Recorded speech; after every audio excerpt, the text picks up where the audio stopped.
నమస్తే, నేను డాక్టర్ హరీష్ తెనేటి. మొన్న ఈ మధ్య మనకు వీడియోలో ఒక మంచి కమెంట్ వచ్చింది. అన్నీ తెలుసు నాకు, బట్ స్టిల్ సెల్ఫ్ డౌట్, నన్ను నేను అనుమానించుకోవడం వల్ల ఇంకా చేయలేకపోతున్నానని మెసేజ్ చేశారు. I know answer sir, but self doubt, many people talk decision, that decision finally my decision, please advise sir. I have no confidence sir, my age 36, no job, please sir one video అని చెప్పి on confidence అని అడిగారు. మీకు confidence రావాలి అంటే ఎవరో నించుని చెప్పాలా? నాలాంటి వాడు ఎవడో వచ్చి మీ జీవితంలో మీకు కాన్ఫిడెన్స్కి ఇది టెక్నిక్, ఈ రకమైన షూస్ వేసుకోండి, ఈ రకమైన ఉంగరాలు పెట్టుకోండి అంటే కాన్ఫిడెన్స్ వస్తుంది అనుకుంటున్నారా? రాదు, ఖచ్చితంగా రాదు. అలా ఎవరైనా చెబితే కాన్ఫిడెన్స్ వస్తే అందరము వాళ్ళ దగ్గరికి వెళ్ళి నేర్చుకుందాం. చెప్తే కాన్ఫిడెన్స్ కాదు, మీరు నేర్చుకోవాలి అనే ఉద్దేశంతో కాన్ఫిడెన్స్ ఎప్పుడు వస్తుంది తెలుసా? మీరు ఆ విషయం మీద పూర్తిగా నిమగ్నమై పని చేసినప్పుడు వస్తుంది. అది తప్ప ఇంకొక మార్గము లేదు కాన్ఫిడెన్స్కి. కాన్ఫిడెన్స్ రావాలి అంటే ఖచ్చితంగా స్కిల్ పెరగాలి. నేను వంట చేస్తాను అనేది నాకు కాన్ఫిడెంట్గా రావాలి అంటే నేను చేసి 4-5 మిస్టేకులు చేసి అయినా సరే నేర్చుకుని ప్రయత్నము చేసి రోజు చేస్తుంటే కాన్ఫిడెన్స్ వస్తుంది. ఏ పనైనా కొత్తలో కాన్ఫిడెన్స్ ఉండదు, బట్ చేస్తూ చేస్తూ చేస్తూ ఉంటే కాన్ఫిడెన్స్ వస్తుంది. ఇందులో 2 విషయాలు వెరీ వెరీ ఇంపార్టెంట్: ప్రాక్టీస్, దాంతోపాటు రిజల్ట్కి తగ్గ భయం. ఈ 2 ఉండకూడదు. రిజల్ట్ గురించి ఆలోచించిన వాడు కాన్ఫిడెంట్గా ఉండలేడు. ఇది ఖచ్చితం, ఇది రాసి పెట్టుకోవాలి. ఎవరైనా ఫలితము గురించి ఎక్కువగా వర్రీ అయిన వాడు, ఫలితం ఏంటో అనుకుంటాం, డెఫినెట్లీ ఆలోచిస్తాం, కానీ దాని గురించి వరీ అవుతున్నవాడు, నాకు 36 ఏళ్ళు అయిందే, నాకు జాబ్ రాలేదే, రేపు 37 కూడా రాదేమో, 38 కూడా రాదేమో అనేది ఎప్పుడైతే నువ్వు ఆలోచిస్తూ ఉంటావో నీకు కాన్ఫిడెన్స్ రాదు మిత్రమా, ఇది గుర్తుపెట్టుకో. అందుకని ప్రాక్టీస్, ఇంగ్లీష్ ప్రాక్టీస్ చేయి, నాలెడ్జ్ ప్రాక్టీస్ చేయి, నీకున్న స్కిల్ ప్రాక్టీస్ చేయి. ఎవరో ఏదో విషయాలు నీకు చెప్తూ ఫైనల్లీ ఆ డెసిషన్ నీ డెసిషన్ అయిపోయేటట్టుగా నీ మీద తోస్తారు. నీకు కాన్ఫిడెన్స్ రాకపోవడానికి కారణం ఎవరెవరో డెసిషన్స్ నువ్వు నీ మీదకు రుద్దుతున్నారేమో అనిపిస్తుంది. నీకు కాన్ఫిడెన్స్ లేదనుకుంటున్నావు కాబట్టి, నువ్వు సరిగ్గా పర్ఫామ్ చేయలేకపోతున్నావు కాబట్టి, నీ పర్ఫార్మెన్స్ తక్కువ ఉండేసరికి అయ్యో నువ్వు పర్ఫామ్ చేయలేకపోతున్నావు అని అందరూ వాళ్ళ ఒపీనియన్స్ నీకు చెప్తూ ఉంటారు. ఇంకా నువ్వు పడిపోతున్నట్టుగా అనిపిస్తుంది. ఇది చాలా మందికి అర్థం కాని విషయం. మనం వీక్ ఉన్నప్పుడు 10 మంది సలహాలు ఇస్తారు, అది తప్పుగా తీసుకోకూడదు. ఎప్పుడు దాన్ని పాజిటివ్గా తీసుకుని ఇంతమంది నేను బాగుపడాలని కోరుకుంటున్నారు అని ఐఎమ్ సో హ్యాపీ అనుకోవాలి. కానీ నువ్వు నిజంగా నీ దారిలో టటకటగా వెళ్ళిపోతున్నావు అనుకో, వాళ్ళు సలహాలు ఇచ్చినా వాళ్ళకి లోపల తెలుసు వీడు తీసుకున్నా తీసుకోకపోయినా బాగుపడిపోతాడు అని.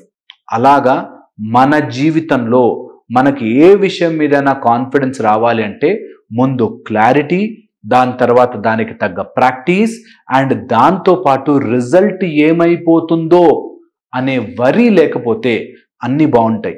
దీంతోపాటు చాలామంది చెప్తారు, బట్ నేను ఏం చేయాలో నాకు తెలుసు అనేది ఉండాలి. చాలామందికి ఏమవుతుందంటే ఏం చేయాలో తెలియదు, కానీ తెలుసుకునే ప్రయత్నం చేసే లోపల ఎవరు చెప్పినా మారిపోతూ డైవర్ట్ అయిపోతూ ఉంటారు. ఇది చాలా చాలా డేంజరస్. అందుకోసం వెరీ ఇంపార్టెంట్, మీకు కావాల్సినది క్లారిటీ పెట్టుకోండి. మీకు కావాల్సింది ఏదో, ఇప్పుడు నాకు ఇక్కడి నుంచి విజయవాడకి వెళ్ళడానికి ట్రైన్ టికెట్ కొనుక్కున్నాను అనుకుందాం, ఆర్ నేను విశాఖపట్నం వెళ్ళడానికో లేకపోతే వరంగల్ పోవడానికో లేకపోతే అమెరికాకి వెళ్ళడానికో టికెట్ కొనుక్కుని పెట్టుకున్నాను. ఎవరైనా మధ్యలో వచ్చి బెంగళూరు టికెట్ సార్ 50% డిస్కౌంట్ ఉందంటే వెళ్ళిపోతారా? వెళ్ళరు కదా. మీ క్లారిటీగా తెలుసు ఇది అని. మీకు సపోజ్ బిర్యానీ వండాలని ఉందనుకోండి, మీకు ఎవరైనా వచ్చి మైదా పిండి సార్ గోధుమ పిండి తీసుకోండి ఫ్రీగా ఇచ్చేస్తామన్నా కూడా మీరు బిర్యానీ కోసం అయితే తీసుకోరు. ఫ్రీగా ఇస్తే తీసి ఇంట్లో పెట్టుకుంటారేమో, కానీ బిర్యానీ కోసం మైదా పిండి తీసుకోము కదా అనేది ఎంత క్లారిటీ ఉంటుందో, అలాగా మీ లైఫ్లో కూడా మీరు ఏం చెయ్యాలి అనేది క్లారిటీ, చిన్నదైనా కావచ్చు, ముందు ఒక పని తీసుకుని దాన్ని నిలబెట్టండి, అది చెయ్యండి, దానిలో సక్సెస్ చూడండి, ఆటోమేటిక్గా కాన్ఫిడెన్స్ వస్తుంది. Confidence lies in your back అంటారు. మీ నడుముని నిటారు చేసుకోండి, మీ హెల్త్ని సెట్ చేసుకోండి, ఆటోమేటిక్గా కాన్ఫిడెన్స్ వస్తుంటుంది మీకు. మీరు ఏదైనా ఒక ఫీల్డ్ తీసుకుని దాన్ని రుద్దండి, నలపండి, ఇంకా అదే పనిగా చేయండి. ఓకే, ఒక ఆయన స్వీట్ షాప్ పెట్టుకుని ఫేమస్ అయ్యాడు. ఏం చేశాడు? స్వీట్లు, నేతి మిఠాయిలు చేశాడు. మిఠాయిలు చేయడం పెద్ద గొప్ప విషయమా? మన ఇంట్లో చాలామంది చేస్తారు. అయినా అది తరోగా మళ్ళీ మళ్ళీ మళ్ళీ మళ్ళీ సాధనలాగా చేస్తే అందులో గొప్పవాళ్ళం అయిపోతాం. ఏ ఫీల్డ్ అయినా. ఒక ఆయన ఇటు 3 కర్రలు ఇటు 3 కర్రలు పెట్టి మధ్యలో పరిగెట్టాడు, అంతే 10,000 రన్లు చేశాడు. ఓకే, 10 సెంచరీలు 100 సెంచరీలు చేశాడు. సచిన్ టెండూల్కర్ అయ్యే దేవుడు అయ్యాడు. ఏం చేశాడయ్యా ఆయన జీవితం మొత్తంలో అంటే 2 కర్రల మధ్యలో పరిగెట్టాడు అని చెప్పొచ్చు సింపుల్గా. కానీ ఏదైనా దీక్షగా, ఫోకస్డ్గా, ఎంత చిన్న పని పెద్ద పని ఏదీ లేదు, నువ్వు చేయాల్సిన పని ఫోకస్డ్గా చేస్తే ఆటోమేటిక్గా అందులో మెరుగుపడతావు. నీకు ఆటోమేటిక్గా అందులో కాన్ఫిడెన్స్ వస్తుంది. Confidence killing machine. ఇంకోటి ఏంటి తెలుసా? నీ కాన్ఫిడెన్స్ చంపేసేది కంపారిజన్. 36 ఏళ్ళు అయిపోయాయి, నేను ఇంకెప్పుడు బాగుపడతాను, నేను ఇంకెప్పుడు సెటిల్ అవుతాను, నా ఫ్రెండ్స్ 20 ఏళ్ళకే సెటిల్ అయిపోయారు, నా ఇంకో ఫ్రెండ్ 28 ఏళ్ళకే సెటిల్ అయిపోయాడు, ఇంకొక ఆయన యూట్యూబ్ ఛానల్ స్టార్ట్ చేసేసి చాలా గొప్పవాడు అయిపోయాడు అని కంపేర్ చేసుకునే కంటే, ఇప్పుడు రైట్ నౌ నా పరిస్థితిలో నేను ఎవరితో కంపేర్ చేసుకుని బెటర్ అవ్వచ్చు, ఓ వాడు ఆ ఏజ్లోనే స్టార్ట్ చేశాడా, అయితే నేను కూడా స్టార్ట్ చేయొచ్చు అనే కాన్ఫిడెన్స్తో ముందుకెళ్ళండి.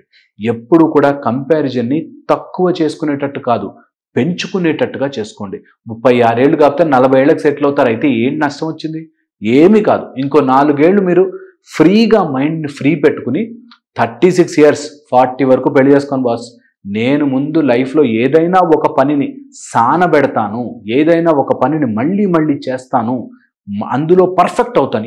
ఎనీథింగ్ తీసుకోండి, ఎనీథింగ్. మేము 5 ఏళ్ళు చదివితే డాక్టర్లు అవుతాం, 5 ఇయర్స్ సానబెట్టాం ఒక సబ్జెక్ట్ మీద.